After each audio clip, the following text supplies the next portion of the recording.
Nako, isa pala ito sa mga pinagpipilian para itambal kay Bridget ang isang Kalingap Boys. Bridget ay kabado nung sinabi ni Kalingap Rob sa kanya ito. Ay naku, kahit sino kakabahan ka talaga. Alam naman po natin na may kapartner yung isa. 'Di ba? Yung mata ni Bridget tila'y namumuti nung nabigkas ni Kalingap Rob yung pangalan niya. O, 'di ba? Guys, suportahan po natin yung panibagong love team. Ano? Alam niyo naman kung sino yung ka-love team o katandem ni Bridget ngayon, no? Para po to sa kinabukasan ni Bridget. Para po to, sa pag-aaral po niya and syempre sa pabahay.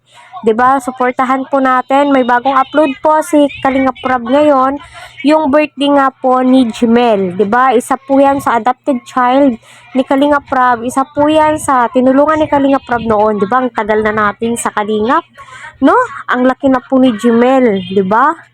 Grabe po yung pinagdaanan ng batang 'yan. Pero balik po tayo kay Bridget. Ang pinagpipilian po doon si Jomar or si Eds. Pero ang napupusuan nga po is itong si Kalingap Edu. No, syempre nung sinabi ni Kalingap Rob na si Jomar or si Eds, medyo pagsabi ni Kalingap Rob na si Jomar, medyo ramdam mo, no, na kabado si Bridget. Baka sabihin na, naku, tila'y mababash ako kapag ito yung pinili ko. Alam naman po natin lahat, hindi po pwede, no? So, doon po siya itinandem kay Kalingap Edu, which is madami po ang natutuwa at masaya nga po habang pinapanood nga po ang kanilang tandem, no? Suportahan po natin.